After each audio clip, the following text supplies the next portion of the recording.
हरि बोल। जय श्री कृष्णा।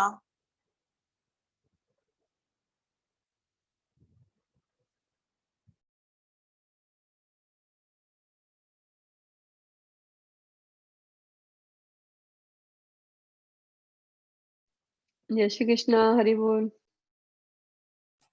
हरि बोल।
वो देख हरि बोल। हरि बोल। वो बोले अच्छा ऐसा बोल लेता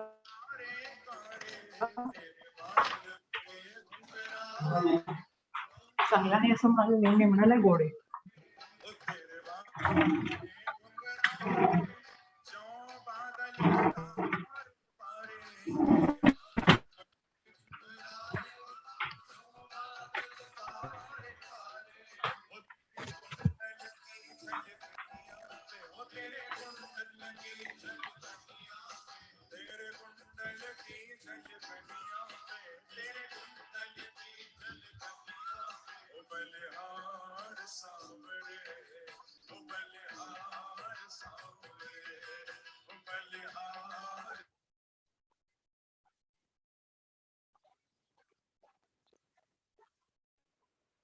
हरि बोल।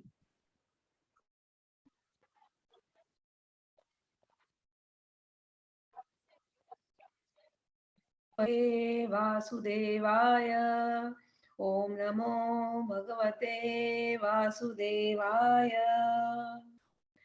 जन्माद्यस्य यतो अन्वयात् इतरतश्चार्थेष्वभिघ्नस्वराट् तेने ब्रह्महृदाय आदिकवये मुह्यन्ति यत्सूर्यः तेजो वारिमृदां यथा विनिमयो यत्र त्रिसर्गो अमृषा धाम्ना स्वेन सदा निरस्तकुहकं सत्यं परं धीमहि धर्मः प्रोचितकैतो अत्र परमो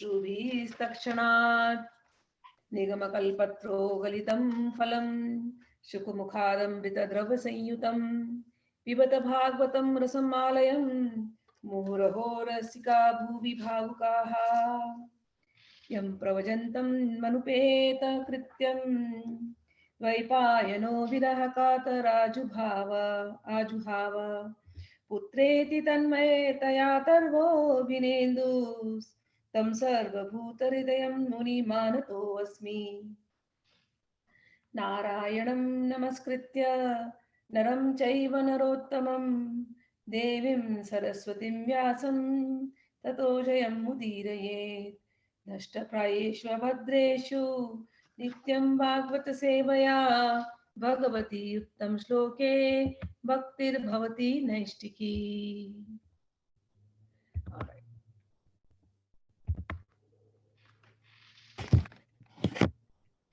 हम लोग नारद जी के चरित्र पर चर्चा कर रहे हैं।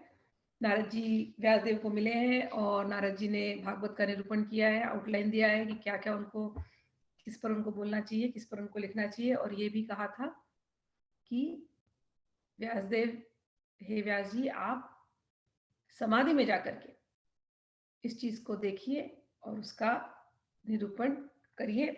परमहंस संगीता आपको लिखनी है, ऐसी संगीता लिखिए जिसको परमहंस लोग पढ़ना चाहें, क्योंकि अन्य कुछ भी बातें यदि करते हैं तो भगवान के अतिरिक्त अगर कोई और बात होती है तो उसको परमहंस लोग नहीं पढ़ते, ना सुनते, ना उसके बारे में उनकी वो चर्चा करते हैं।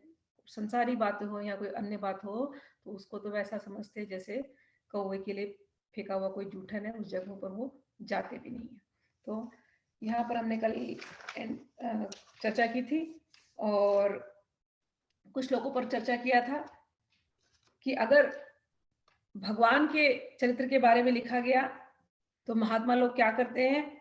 महात्मा लोग करते हैं शृण्वन्ति गायन्ति गृणन्ति साधवः। जहां पर भगवान के यशोगान होते हैं ऐसे ग्रंथों को बारंबार, ऐसे भजनों को, ऐसे पदों को बारंबार गाते हैं। भले उनमें कोई भाव ना हो, कोई अलंकार ना हो, कोई राग नहीं हो, लेकिन उसको बारंबार साधु लोग गाते हैं। ये हम लोगों ने कल पढ़ा था। और नारद जी ने एक बात और याद दिलाई कि समय भागे जा रहा है, सब लोग सुख के लिए भाग रहे हैं, लेकिन असली सुख जो है वो तो केवल भगवान के नाम में ही मिलने वाला है। दुख और सुख का साइकिल तो लगा रहने वाला। अपने प्रारब्ध से दुख आएगा, अपने प्रारब्ध से बिना बुलाए सुख आएगा, लेकिन जीव को इसमें नहीं फंस करके अपने समय को कहाँ लगाना चाहिए? भगवान के नाम रूप गुण लीला उसके कीर्तन में लगाना चाहिए। आप इसी पर जो है आप ग्रंथ लिखिए। उसके बाद अंत में उन्होंने कहा था कि यदि कोई भगवान श्री कृष्ण के चरणों में अपने मन को लगा दे तो अगर उससे कभी गलती से कुछ हो भी गया, गलत कोई काम, तो भी भगवान इतने दयालु हैं कि उसको सही रास्ते ले ही आते हैं। उसका कोई हानि होता नहीं। ऐसे व्यक्ति का जो भगवान के रास्ते चल पड़ा है उसके कोई हानि होता नहीं है। तो वो भी उन्होंने कहा था। और कहा जो भगवान श्री कृष्ण के चरणारविंद का सेवक है वह भजन न करने वाले कर्मी मनुष्यों के समान दैवात कभी बुरा भाव हो जाने पर भी जन्म मृत्यु के में संसार में नहीं आता। ये सब नारद जी के वचन है। भगवान ने भी सेम चीज गीता में बोली थी। तो अपि चेत दुराचारो भजन्ते माम अनन्य भाग, है ना, कि बहुत बड़ा बड़ा पापी भी अगर कोई है, लेकिन अगर वो मेरे नाम को जपने लगता है तो वो अंत तो तत्वा साधु बन ही जाता है, वो संत हो ही जाता है। भगवान के नाम जो है वो ऐसा बीज है कि ये फलित होने वाला है, चाहे अनंत युग बीत जाए, लेकिन आपने यदि भगवान के नाम के बीज को बोया है अपने चित्त में तो ये फलित होना ही है। और इसका फल क्या है? ये आपको संत बना करके छोड़ेगा ही। तो सबसे अच्छा काम यही है ना, इसमें लग जाइए। और नारद जी ने क्या कहा था कि उनको याद दिलाया व्यास जी को कि आप कला अवतार हैं और आपने जन्म क्यों ग्रहण किया है? आपने जगत के कल्याण के लिए जन्म लिया है, इसलिए आप विशेष रूप से भगवान की लीलाओं का जो है कीर्तन कीजिए।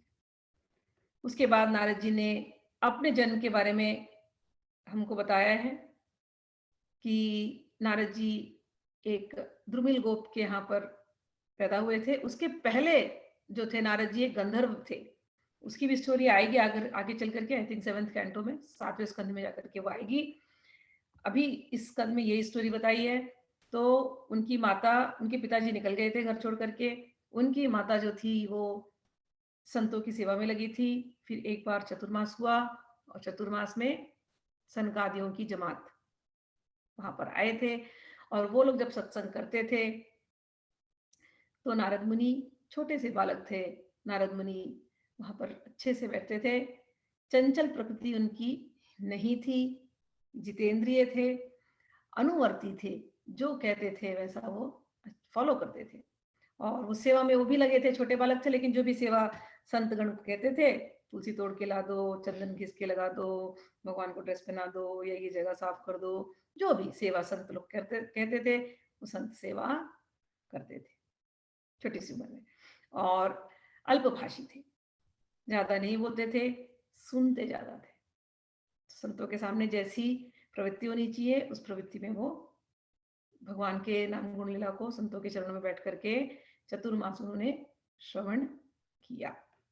अच्छा, फिर यहाँ पर और करने के बाद क्या हुआ फिर, अब वो आगे बोलते हैं। ते मैया पेता खिल चापले अर्भ के दान्ते धृत क्रीडन के अनुवर्तिनी चक्रुः कृपाम यद्यपि तुलदर्शना शुश्रूमाणे मुन्यो अल्पभाषिनी। कहने की यद्यपि सारे संत समदर्शी होते हैं, वो किसी में भेदभाव नहीं करते, लेकिन अगर कोई उन्हें अच्छा शिष्य मिलता है जिसमें ये गुण होते हैं, सुनने वाला, चंचल प्रकृति बहुत होती बच्चों में या शिष्यों में भी, लेकिन कोई शिष्य अगर बहुत इंक्विजिटिव होता है, बहुत क्यूरियस होता है, उसको जानने की चाह होती है, तो जो टीचर होता है ना वो दे देना चाहता है सब कुछ। आप में से जो कोई टीचर होंगे आपको पता होगा, ये फीलिंग आती है। अगर कोई अच्छा नॉटी भी बच्चा होगा, लेकिन अगर वो जानना चाहता है, सीखना चाहता है, प्रश्न करता है, तो टीचर को लगता है मैं इसको कैसे हेल्प कर दूं। टीचर को समझ में आता है। तो सेम बात वो कह रहे हैं कि उन संत गणों को शायद मुझ में कुछ अच्छी क्वालिटीज दिखाई दी, हालांकि वो समदर्शी हैं, लेकिन मुझ पर उनकी बड़ी कृपा हुई है। जैसे सूत जी ने भी कहा सुखदेव जी के बारे में, मुझ पर बड़ी कृपा हुई है, मुझे बुला करके उन्होंने बाजू में बिठा करके समझाया उस पूरे सत्र में। ऐसे ही यहाँ पर ये कह रहे हैं, मुझ पर तो संतों की बड़ी कृपा हुई, मैं सुन पाया। अच्छा, आगे कहते हैं कि एक बात उन्होंने और कही, उच्छिष्टलेपाननुमोदितो द्विजैः सकृत्स्म भुञ्जे तदपास्त किल्बिषैः एवं प्रवृत्तस्य विशुद्धचेतसः तद्धर्म एवात्मरुचि प्रजायते। उन संतों की मुझ पर बड़ी अनुग्रह हुई, और एक बार मैंने उनसे अनुमति ली, परमिशन लिया, और परमिशन लेकर के मैंने क्या किया, मैंने उनका जूठन उसको मैंने चख लिया। उच्छिष्ट लेपन अनुमोदितो। उच्छिष्ट लेपन, उच्छिष्ट पर, उच्छिष्ट यानी जूठा। हम लोग जैसे ज्ञान को कहते हैं कि ज्ञान व्यासदेव का सब के मुख से निकला है। सुखदेव जी के बारे में भी हम कहते हैं ये जो भागवत पढ़ते हैं ये सुखदेव जी के मुख से निकला है।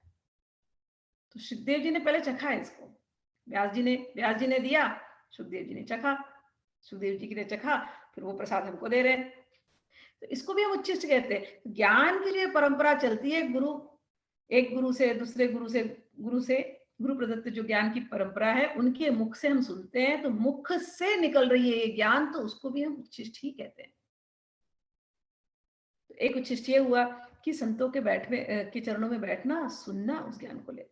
एक उच्छिष्ट होता है कि संतों ने प्रसाद ग्रहण किया और हमें उनका प्रसाद मिल गया और हमने उसको ग्रहण कर लिया। एक उच्छिष्ट होता है संतों के हम चरण धोते हैं, हमारे यहाँ कहते हैं ना चरण, जब हम लोग पंचामृत स्नान कराते देवी देवताओं को तो हम वो पंचामृत लेते हैं, तो वो भी, तो चरण रज ले लेना, चरणामृत ले लेना, मुख का उच्छिष्ट ले लेना,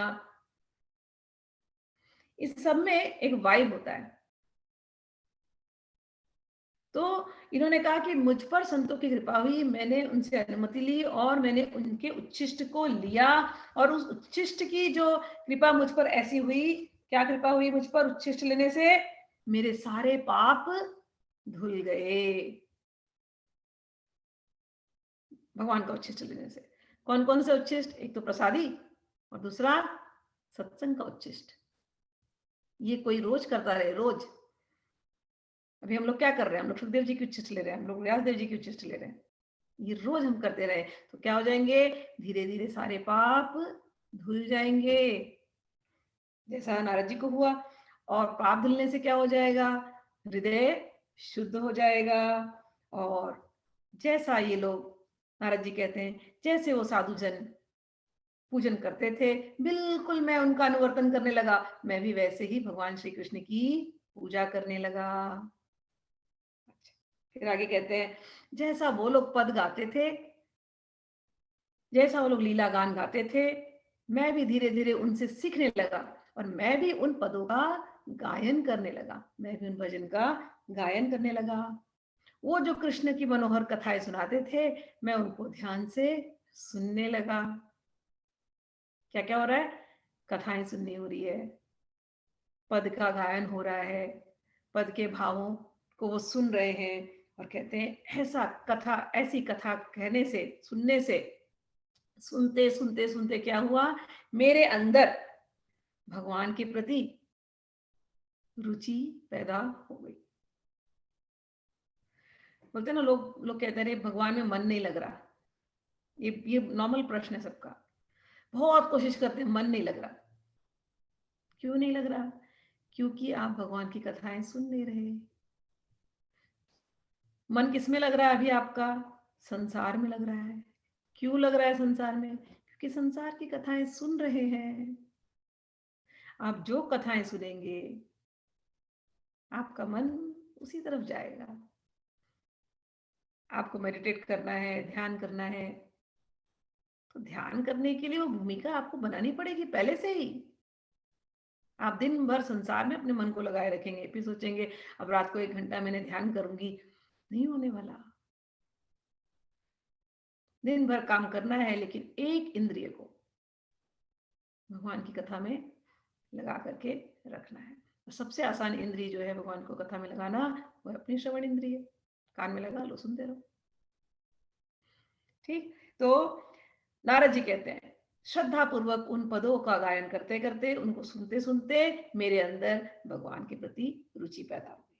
उसके बाद उन्होंने कहा कि भगवान के अंदर रुचि पैदा होने से, कथा सुनने से, इसका रिजल्ट क्या होता है? रिजल्ट एक ही होता है, चित्त की शुद्धि। चित्त निश्चल हो जाता है। नारद मुनि तो छोटे बच्चे थे, वैसे ही बोले मेरा चित्त जो है निर्मल हो गया, मेरा चित्त जो है निश्चल हो गया। और जैसे ही चित्त निश्चल और निर्मल होता है तो क्या होता है? हृदय के अंदर ही तो भगवान है ना, तो भगवान इस हृदय में प्रकट होने लगते हैं। हालांकि मैं बालक था, वो कथाएं सुनते सुनते शायद कल्पना वाले भगवान आते थे, लेकिन मेरे हृदय में वो कल्पित भगवान भी प्रकट होने लगे। इसमें लिखा है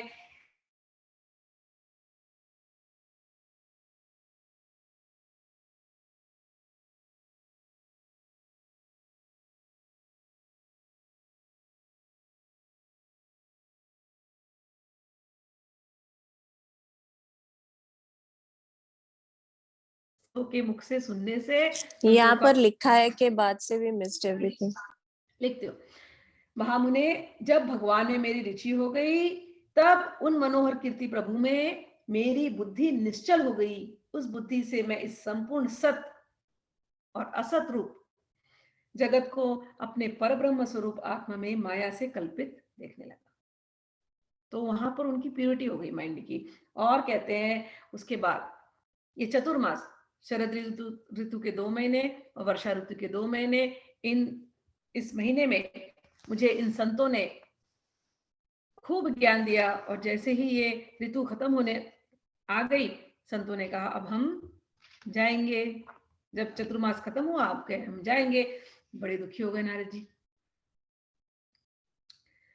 संतों को छोड़ने से सच में बहुत हृदय में पीड़ा होती है। सबसे अच्छा अगर आप समय बिता सकते हैं वो है संत के पास। और जब संत छोड़ करके, जब संतों को छोड़ने का समय आता है ना, लगता है जैसे कोई तीर चला रहा है। ये संत होते ऐसे, इतनी प्यारी प्यारी बात करते हैं भगवान की, इतनी प्यारी प्यारी बात करते हैं और फिर निर्ममता से छोड़ करके छोड़ देते हैं। संतों में है ये, या हम उनको छोड़ देते हैं। संत से बिछड़ना ऐसे लगता है जैसे हृदय विदीर्ण हो जाएगा। कुछ लोग मिलते हैं संसार में, बड़ा ही दुख देते हैं। मिलत एक दारुण दुख दुई, और बिछड़त एक प्राण हर ले। और कुछ लोग बिछड़ते हैं तो ऐसे लगते हैं जैसे प्राण निकल जाए। कोई मिलते हैं तो लगता है बाप रे क्यों मिल रहे हैं, बड़ा दुख होता है। और कुछ लोग जिससे हमसे जिनसे हमको विशेष प्रेम होता है, जो वो बिछड़ते हैं, बिछड़त एक प्राण हर ले, मिलत एक दारुण दुख दे, बिछड़त एक प्राण हर ले। तो संतों के साथ यही संबंध हो जाता है।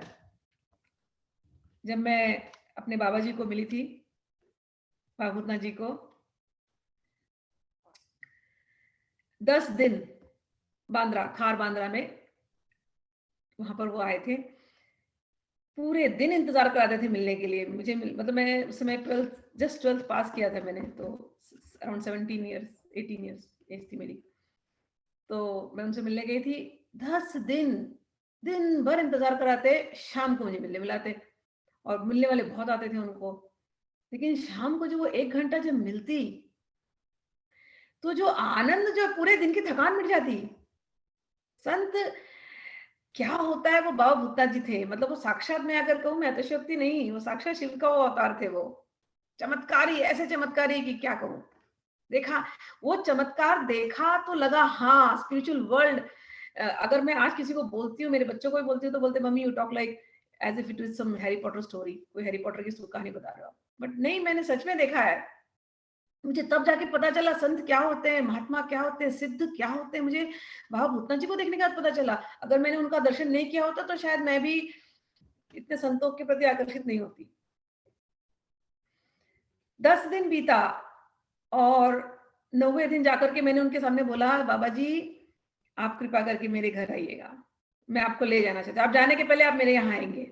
मैं छोटी थी और मैं अपने पेरेंट्स के बिना जाती थी, क्योंकि मुझे उनको टेस्ट करना होता था। मेरे फादर ने बहुत कहानियां बताई थी और मुझे उनको टेस्टिंग करना होता था कि नहीं ये सब ऐसी कहानियां, आई वांट टू सी। 9 दिन में तो जो प्यार उन्होंने उड़ेल दिया, जो अपनापन उड़ेल दिया, मुझे नहीं लगता जिंदगी में कोई ऐसा प्यार, ऐसा अपनापन दे सकता है 1-1 घंटे की मुलाकात में। और जब मैंने कहा कि आपको आना है मेरे घर में, तो वो मुझसे पूछने लगे, अच्छा कैसे आना है तेरे घर पे बता। तो मैं तो बच्ची थी, मुझे क्या पता। उनको तो ले जाने के लिए बड़े बड़े लोग, मर्सिडीज गाड़ी में लेकर के घुमाने वाले लोग, और मैं एकदम ऐसे सिंपल से बच्चे जैसे बोलती हूँ, आप मेरे साथ चलिए, मैं आपको रिक्शा में बैठाऊंगी, फिर आपको हम लोग लोकल ट्रेन पकड़ेंगे, लोकल ट्रेन पकड़ के फिर रिक्शा में उतरेंगे, फिर हमारे घर चले जाएंगे। तो हंसने लगे, हंस करके चले गए। अगले दिन बोले हाँ आऊंगा, तेरे घर आऊंगा। ठीक है। और अगले 10वें दिन वो जाने का टाइम आ गया उनका। तो मैं लगी फुट फुट के रोने। मैंने कहा बाबा जी आपने प्रॉमिस किया था आप आएंगे और आप नहीं आ रहे। तो बाबा जी मुस्कुराए, बोला मैंने बोला है ना मैं आऊंगा, तो मैं आऊंगा।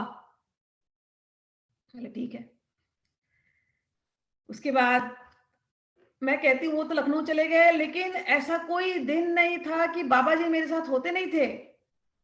और ये मैं अपना नहीं कह रही हूँ, जितने लोग बाबा भूतनाथ जी को मिले हैं, जो प्यार से मिले हैं, जो जिन्होंने उस प्यार को चखा है, उनको पता है। मैं चलते फिरते कहीं जाऊं ऐसा लगता था बाबा जी मेरे साथ चल रहे हैं। मैं कॉलेज जाऊं बाबा जी मेरे साथ, गाड़ी में बैठूं बाबा जी मतलब ख्याल से कभी उतरते ही नहीं। ऐसा कभी प्रेम मैं सच बताती हूँ, ये प्रेम अद्भुत है। संतों के साथ प्रेम हो जाए वो अद्भुत है, वो अलग ही होता है वो। फिर एक दिन स्वप्न आया, 1 साल बीत गया, एक दिन स्वप्न आया।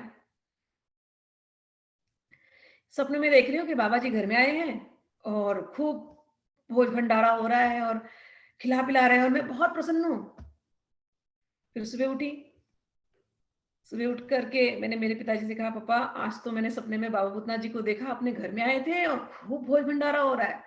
और पापा बोले चलो फोन करते हैं उनको, लगाते लखनऊ में कि बाबा जी आप सपने में आए थे स्मिता के। तो जब फोन लगाया तब पता चला कि बाबा जी सुबह ही उन्होंने समाधि ले ली थी।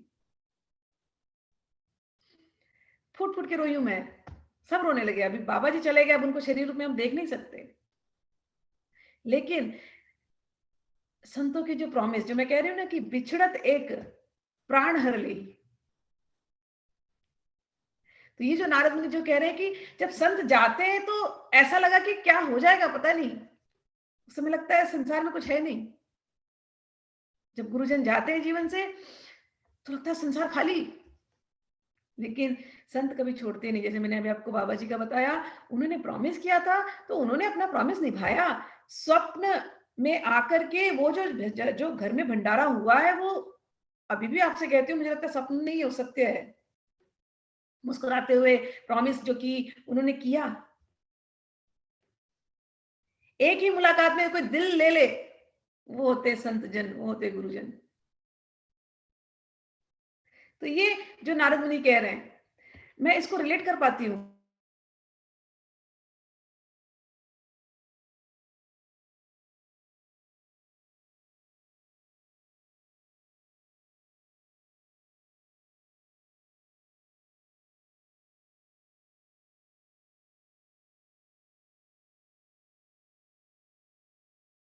कुंड का ये सुमया कॉलेज में, मैं उसको रिलेट कर सकती हूँ के बाद भी मिस्ड।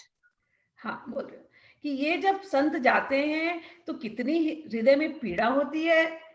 ये समझ समझ रही हूं मैं जब नारद जी कह रहे हैं कि संत जा रहे हैं।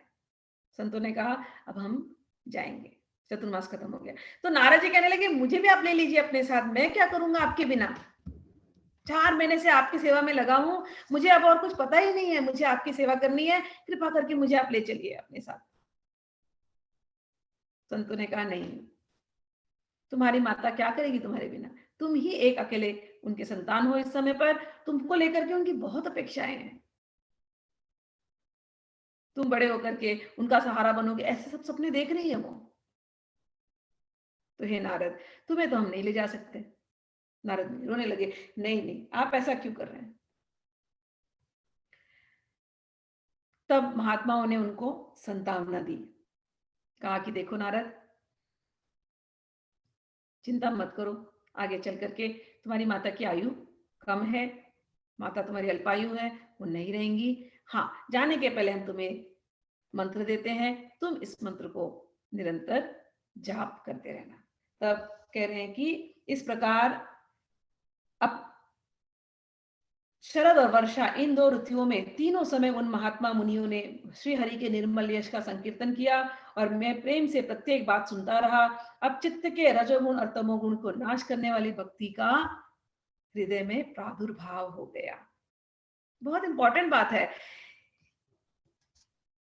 चैतन्य महाप्रभु कहते हैं भक्त पद धुरी, पद जल और भक्त भुक्त शेष, ये 3 चीज, 83 महाबल, कि संतों की पद की धूल मिल जाए, भक्तों के पद की धूल, उनका जल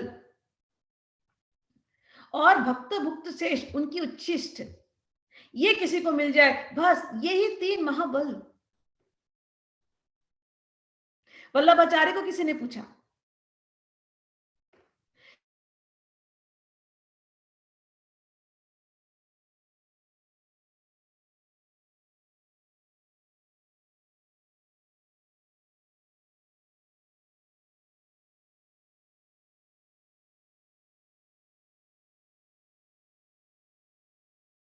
बोले नाम जप में मन नहीं लगता। वल्लभाचार्य को किसी ने पूछा के बाद भी मिस। वल्लभाचार्य को एक वैष्णव ने पूछा कि जीव कल्याण का सर्वश्रेष्ठ साधन क्या है। वल्लभाचार्य ने कहा नाम जपते रहो, नाम जपते रहो। उसने कहा प्रभु लेकिन नाम में मन नहीं लगता, भगवान के नाम में है तो हजारों नाम करोड़ों नाम, लेकिन मन नहीं लगता, तब क्या करें? क्यों मन नहीं लग रहा ये भी समझ में नहीं आता, तब क्या करें? तो वल्लभाचार्य ने कहा महद आश्रय ले, संतों के चरणों में चले जाओ, किसी संत के पास अपने आप को बेच दो, संतों की वाणी सुनो। भले उससे भी अगर संत ना मिलते हो रोज रोज तो कहीं से संतों के चरण की रज ले आओ और रोज उसका सेवन करते रहो। धीरे धीरे मन की शुद्धि हो जाएगी और आपका कल्याण हो जाएगा। इसीलिए हमारे यहाँ हम जब वृंदावन जाते हैं तो कहते हैं वृंदावन की रज ले आओ। क्यों ले आओ वृंदावन की रज?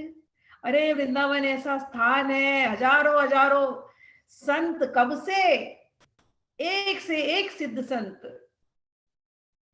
उस रज पर चले हैं। वो तो छुड़िए राधा रानी, गोपियां, भगवान स्वयं उस रज पर चले।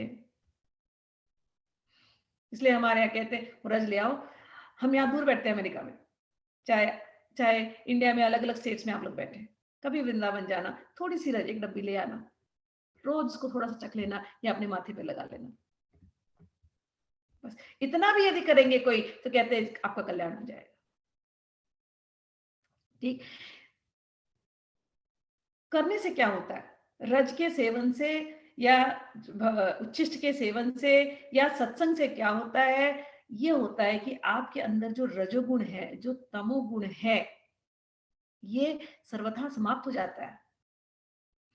सत्व गुण भी धीरे धीरे आप उससे भी ऊपर उठ जाते हैं और आपके अंदर विशुद्ध प्रेम, विशुद्ध प्रेमा भक्ति, ये आपके अंदर सुदृढ़ होने लगती है।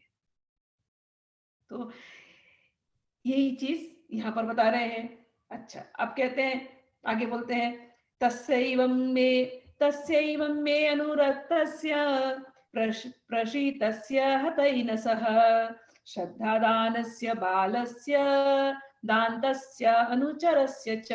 कहते मेरे अंदर श्रद्धा दानस्य, मैं बहुत श्रद्धा, मुझे उनमें बड़ी श्रद्धा थी। तो और मैं जितेंद्रिय था और मैं उनका अनुचर था। मैं जैसे उनके बताए हुए रास्ते पर मैं श्रद्धा पूर्वक चलने लगा। ओके, उससे क्या हुआ? उन संतों ने जाते जाते और कृपा मुझे की। क्या कृपा की? ज्ञानम गुह्यतमं यत्तत् साक्षात् भगवतोदितम् अन्ववोचन गमिष्यन्त कृपया दीनवत्सलः। ओ दीनवत्सल साधु संतों ने वो गुह्यतम ज्ञान मुझे दिया जिसका उपदेश स्वयं भगवान ने अपने मुख से किया है। क्या क्या गुण देख करके संत लोग रीझ गए थे? ये जितेंद्रिय थे, ये चंचल नहीं थे, इनको श्रद्धा थी। ऐसे गुण देख करके संतों का मन रीझ गया इनके ऊपर। बालक थे, इतना प्रेम था, तो उन्होंने वो ज्ञान दे दिया नारद जी को जो साक्षात भगवान ने अपने मुख से इन संतों को दिया। आगे कहते हैं उस उपदेश से ही जगत के निर्माता भगवान श्री कृष्ण की माया के प्रभाव को मैं जान सका, जिसके जान लेने पर उनके परम पद की प्राप्ति हो जाती है। माया अनुभावमिदं येन गच्छन्ति तत्पदम। तत्पदम, बार बार ये शब्द आएगा, गीता में भी आएगा, तत्पदम तत्पदम। तत्पदम means that ultimate destination. That ultimate destination, वो फाइनल डेस्टिनेशन, जहां जाने के बाद वापस इस संसार के चक्र में फंसना नहीं पड़ता। हम संसार के चक्र में फंसे क्यों हैं? माया की वजह से। माया अलग अलग रूप में हमारे सामने खड़ी होती है, हम उसके ड्रामे देखते हैं, उसमें फंस जाते हैं। कभी हम एक्टर बन जाते हैं, कभी हमारे साथ एक्टिंग होती रहती है। तो माया के चक्कर से निकलने का जो साधन है वो कहाँ से प्राप्त होगा? इस चरित्र को पढ़ने से ये समझ में आता है कि वो संतों की कृपा से ही प्राप्त होगा। तो यदि किसी को मुक्त होना है माया के चक्कर से, तो भगवान के चरित्र सुने या भगवान के भक्तों के चरित्र सुने। तो यहाँ पर उन संतों ने नारद जी को वो उपदेश दिया जो साक्षात भगवान ने दिया है, जिसको सुनने से माया की जो ये पट्टी है हमारे आंखों से हट जाती है और साक्षात रास्ता खुल जाता है। किसके लिए? तत्पदम, उस अल्टीमेट डेस्टिनेशन के लिए, जहां जाने के बाद वापस आपको इस संसार में आने की जरूरत नहीं। यही रास्ता है, कोई रास्ता नहीं। नारद जी खुद अपने एग्जाम्पल से बता रहे हैं। जब कोई भागवत संत महात्मा अगर अपने जीवन की कहानी बताते हैं तो वो अपनी बड़ाई करने के लिए नहीं बताते, इसलिए बताते हैं कि आप लोग प्रेरणा लें, हम जो सुन रहे हैं हम प्रेरणा लें। नारद जी स्वयं के जीवन की कहानी इसलिए बता रहे हैं कि भैया मुझे भी संतों ने आकर के ये मंत्र दिए हैं, संतों के साथ सत्संग करने से मैं भी ऐसा हुआ जो आज आप मेरे को देख रहे हैं। तो हम जीवों को क्या, हमको भी तो यही फॉलो करना है, हमको भी तो ये इसी को ही करना है, बस दैट्स इट। संतों के साथ लगे रहना है। चलिए आगे बोलते हैं। हे सत्य संकल्प व्यास जी, पुरुषोत्तम भगवान श्री कृष्ण के प्रति समस्त कर्मों को समर्पित कर देना ही संसार के तीनों तापों की एकमात्र औषधि है। यह बात मैंने आपको बतला दी। प्राणियों को जिस पदार्थ के सेवन से जो रोग हो जाता है, वही पदार्थ चिकित्सा विधि के अनुसार प्रयोग करने पर क्या उसका रोग दूर नहीं होता? हम माया में फंसे हैं ना, तो माया से निकलने के रास्ता भी माया ही है। मायापति को पकड़ लो। माया भगवान की नौकरानी है या भगवान की चलो एनर्जी है, जो भी आप सोच लो, जैसे भी लो। लेकिन मायापति मतलब माया भगवान के अधीन है। तो माया परेशान कर रही है, संसार में फंसे हो, कोई बात नहीं, अपनी नजर घुमाओ मायापति की तरफ, बस मुक्त हो गए। बहुत कठिन है ये माया पार करना, भगवान बोलते हैं गीता में। लेकिन जो मेरे शरणागत होते हैं वो माया एताम तरंती थे, वो इस माया से दूर हो जाते हैं। नारद जी भी वही बात कह रहे हैं कि विष को जैसे विष से निकाला जाता है, सर्प का विष, सर्प के विष से निकाला जाता है ना। हम वैक्सीन बनाते हैं तो उसमें एंटीबॉडीज जो आती है वो उसी बैक्टीरिया से आती है ना, जिसने हमको बीमारी दी, उसी वायरस से आती है ना, जिसने हमको बीमारी दी, उसी वायरस से एंटीबॉडी बनती है ना। तो विष से विष को काटा जाता है, वैसे ही ये जो इंद्रियां हैं जो माया में फंसी हैं, उस इंद्रियों से ही इस माया को काटा जा सकता है। उन इंद्रियों को, अभी जो इंद्रियां संसार के नाना रूप में लगी हुई है, उस इंद्रियों को उठा करके भगवान के उसमें लगा दो, भगवान के रूप में लगा दो। संसार का जो पिक्चर इंद्रियां देख रही है, अब भगवान की पिक्चर देखना शुरू कर दो, बस। तो जैसे कह रहे हैं वही बात उन्होंने कहा कि ये चिकित्सा विधि है। किसी को पित्त की बीमारी होती है, उससे मीठा नहीं अच्छा लगता, तो उसको कहते हैं तू मिश्री खा, रॉक कैंडी उसको दे दे, खाते रहे। बोलेगा नहीं अच्छा लग रहा है, ये चूसते रहे, चूसते चूसते चूसते चूसते तुझे मीठा मीठा लगने लगेगा। तो वो चूसते चूसते चूसते उस दिन वो मीठा का स्वाद आने लगता है। तो कांटे से कांटे को निकालते हैं, तो ये विधि है, चिकित्सा विधि। तो नारद जी कह रहे बस हमको भव रोग लगा है, हमको माया का रोग लगा है, तो माया का रोग लगा है, जिससे भी लगा है उससे उसी से ही हम इसका इलाज कर देंगे। तो ये कह रहे हैं तो क्या करना है, जितने भी हम कर्म कर रहे हैं, यही चीज गीता में भी समझाई। अभी 3rd 4th 5th चैप्टर में यही सेंट्रल बात, यही उतने बड़ा चैप्टर पढ़ते हैं, 3 चैप्टर पढ़ेंगे ना, सेंट्रल बात एक ही है, एसेंस एक ही है, सार क्या है, जो भी कर्म करते हैं वो भगवत प्रीत्यर्थ, भगवान की प्रसन्नता के लिए उसको सरेंडर कर दें। जब कोई व्यक्ति ऐसे जीने लगता है जीवन, बस मुक्त।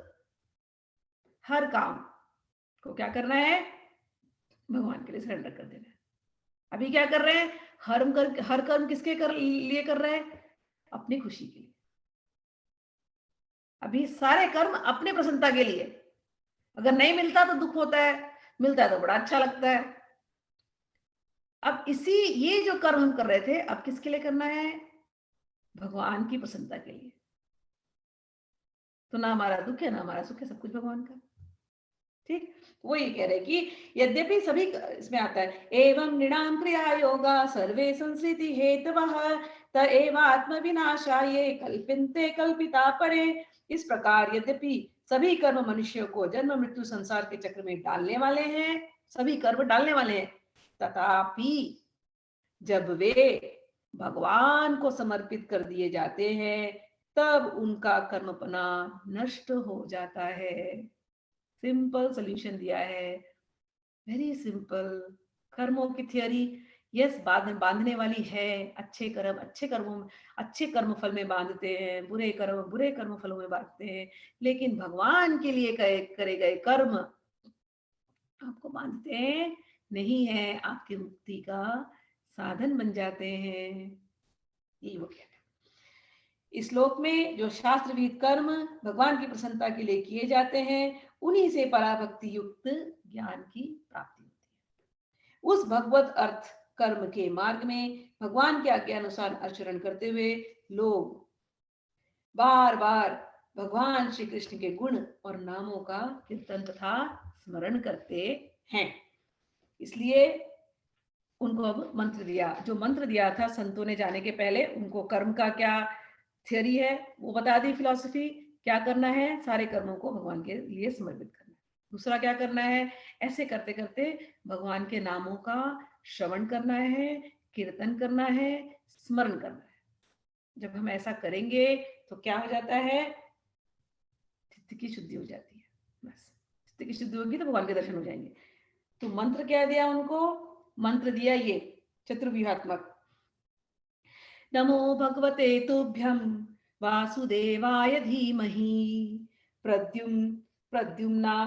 प्रद्युम्नाय अनिरुद्धाय नमः संकर्षणाय च। नमो भगवते तुभ्यं वासुदेवाय धीमहि प्रद्युम्नाय अनिरुद्धाय नमः संकर्षणाय च। ये मंत्र उनको दिया। ये मंत्र नारद जी जपने लगे। मंत्र का अर्थ लिखा है, हे भगवान वासुदेव आपको नमस्कार है।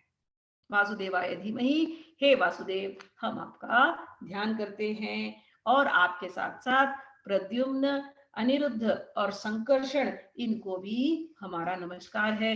ये मंत्र संतों ने नारद जी को दिया और नारद जी इस मंत्र को जपने लगे जाने के पहले। ये नारद जी का मंत्र है, ठीक। और जपते जपते क्या हो गया, इस प्रकार जो पुरुष चतुर्व्यूही रूप भगवान मूर्तियों के नाम द्वारा प्राकृत मूर्ति रहित अप्राकृत मंत्र मूर्ति भगवान के पुरुष का पूजन करता है, उसी का ज्ञान पूर्ण एवं यथार्थ है। आगे लिखते हैं, इमं स्वनिगमं ब्रह्मन्न वेत्य मदनुष्ठितम अदान में ज्ञानम ऐश्वर्यम स्वस्मिन् भावम च केशवः। ब्रह्मन, जब मैंने भगवान की आज्ञा का इस प्रकार पालन किया, तब इस बात को जानकर भगवान श्री कृष्ण ने मुझे आत्मज्ञान, ऐश्वर्य और अपनी भाव रूपा प्रेमा भक्ति का दान किया। किससे दान किया, सिंसियरली कर्मों को अनुष्ठान जैसे भगवान को समर्पित करना, भगवान के श्रवण कीर्तन करना। और क्या मंत्र है, मंत्र संस्कृत में दिख रहा है, लेकिन मंत्र का अर्थ कितना सिंपल है। क्या है अर्थ, हे वासुदेव आपको नमस्कार है, हम आपका ध्यान करते हैं, आपके ही अन्य रूप प्रद्युम्न, अनिरुद्ध और संकर्षण, इनको नमस्कार है। इतना ही तो मंत्र है। इसी को बार बार दिल से बोलते रहो, हे वासुदेव आपको नमस्कार है, हम आपका ध्यान करते हैं। हे प्रद्युम्न, ये मैं अपने हिंदी शब्दों में बोल रही हूँ क्योंकि ऐसे समझ में आता है। प्रद्युम्न, संकर्षण, हे अनिरुद्ध आपको नमस्कार है। उसी को संस्कृत में बोलने लग जाओ, नमो भगवते तुभ्यं वासुदेवाय धीमहि प्रद्युम्नाय अनिरुद्धाय नमः संकर्षणाय च। इतना सा ध्यान और तीन तरीके से जीना। बस ऐसा करते करते क्या हो जाता है, कह रहे भगवान श्री कृष्ण साक्षात हृदय में प्रकट होकर के क्या क्या उन्होंने प्रेमा भक्ति दे दिया। नारद जी कह रहे हैं। तो आप कहते हैं, अब वो फिर से व्यास जी को याद दिलाते हैं, हे व्यास जी आपका ज्ञान पूर्ण है, आप भगवान की ही कीर्ति का, उनकी प्रेममयी लीला का वर्णन कीजिए। उसी से बड़े बड़े ज्ञानियों की भी जिज्ञासा पूर्ण होती है। जो लोग क्यों करने को कह रहे हैं ये चीज, क्यों इसका निरूपण करने को कह रहे हैं? यह इसलिए कि जो लोग दुखों में बार बार रौंदे जाते हैं,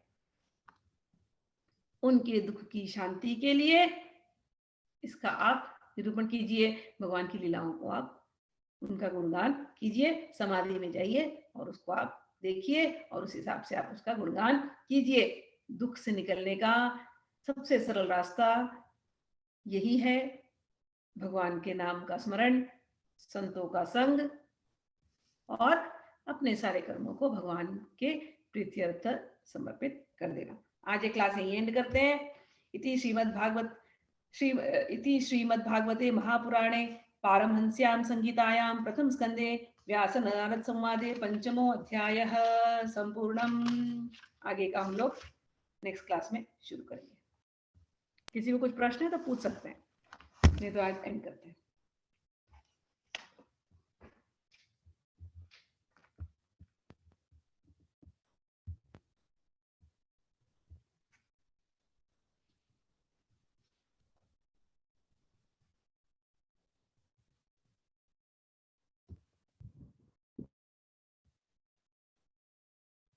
हरि बोल।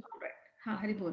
ठीक है, लगता है कोई प्रश्न नहीं है, तो अब हम लोग कल मिलते हैं, कल गीता की क्लास में मिलते हैं।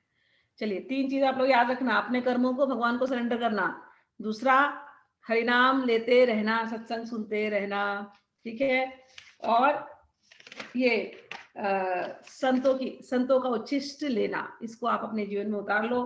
कोई ना कोई सत्संग सुनने की आदत डाल लेना, ठीक है। चलिए, हरि बोल। Good night. जय श्री कृष्ण। हरि बोल। हरि बोल। हरि हरि बोल। बोल।